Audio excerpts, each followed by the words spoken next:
Hello, my name is Madison Parker. I'm Jared Gertler.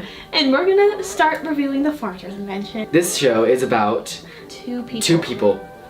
Philo Farnsworth and David Sarnoff. Yes, and they are fighting over the patent for the television. In the end, Philo is sad. David gets the patent. It's ARRON Sorkin's writing is great, and it's just a great show overall.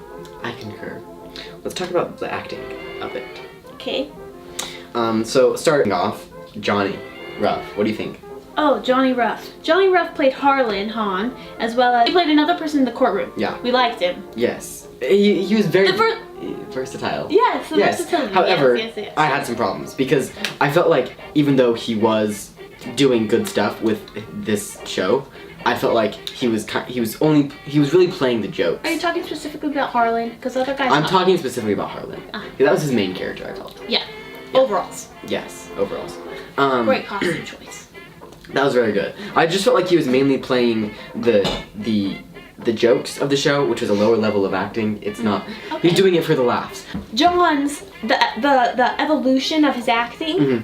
I could see at the very beginning that was really prevalent, but as the rehearsals kept going on and on, he got better, and by the time the show started, he got like a lot better. I mean, I understand why you see that, but his acting has, I've seen it increase greatly. Yeah. Moving on, Gloria Swenson. Watching the show, I thought the entire time she was Russian, and then afterwards I was told that she was actually French. So can you clear that up for me? Well, yeah. I mean, in the script it says David Sarnoff and his beautiful French wife Lisette. So she is French. Yes. So that does raise some problems for me. Although I can feel like there was some good things she had good intentions with what she was doing. I just feel like in the end, with where she had it at the time of performance, I wonder if it would have been better, less confusing for the audience if she had dropped the accent. Yeah, I've heard a lot actually. Yeah, lots of audience members have been saying, was she French, was she Russian? I mean, ARRON Sorkin put it in the script that she was French, but I guess like accents are confusing to people. One, because some people can't do it, and then two, because some people are like, oh, what accent is that? They don't actually know. So. One thing that I was wondering about was after certain scenes Colin, when he comes back down, he like sits in the seat, but he's still entirely in character, whereas other people, when they're out of a scene, they come and sit down and they're not in character, and they just become part of the ensemble. I don't know which is the right thing to do, like stay in the scene or go back to ensemble, and how did you...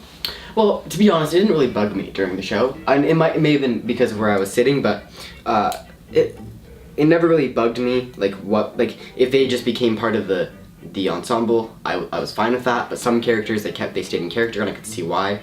It never honestly really bugged me. Let's talk about the atmosphere. I think an important part of theater in general, especially in the society, the culture that we built around it, the audience has their own little bubble, right? They come and sit down in comfy chairs in a dark room, and they just get to watch the show, and they don't really have to worry about anything else. Or anyone looking at them. Yeah, it's an escape in a way. But in immersive theater, especially in this show particularly, when the lights were on, I think that it changed everything. It made it harder as an audience member. I noticed that it made it harder for me to concentrate because I would look at another audience member, or I'd get distracted by something little, and I'm sure other people got distracted as well. And I wondered if even the actors felt a little bit more self-conscious. I wondered if it would have benefited from either less people in that room or if the room was bigger. And I realized that probably would have been hard to do in these circumstances. But in a perfect world.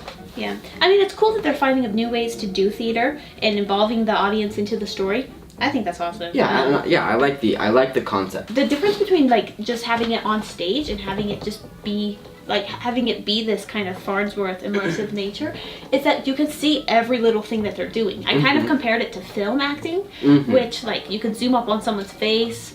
I don't know. I think it was a lot less performed and more real, and I really liked that about the immersive aspect. But I can understand, like the lighting thing was kind of like, oh, is this really happening? Like, when does this play start? And I understand. Let's talk about how it relates to things now. There's such a hard attack on truth nowadays, and we see it in this play as well as the fact that ARRON Sorkin didn't write the truth about what happened. Granted, ARRON Sorkin did put disclaimers into his writing where David Sarnoff would be like, well, I don't know if this really happened, or I never met Philo Farnsworth and stuff like that. even now, like in courts, personal testimony will trump evidence, like fact any time. Fact and personal testimony, which we see in the play, and we see in the world around us. There's lots of people that are freaked out because Aaron Sorkin wrote a lie. It didn't portray Philo as an amazing person, but like it showed his human struggle, life struggle, which, yay. Yeah, and I guess it just like asked the question, like, what's ethical for a playwright to write about? In the end, Farnsworth Invention was very great. It was a good show. I love that we're finding new ways to do theater.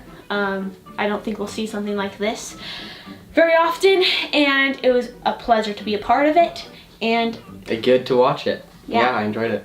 Me too. So, thanks. Yep.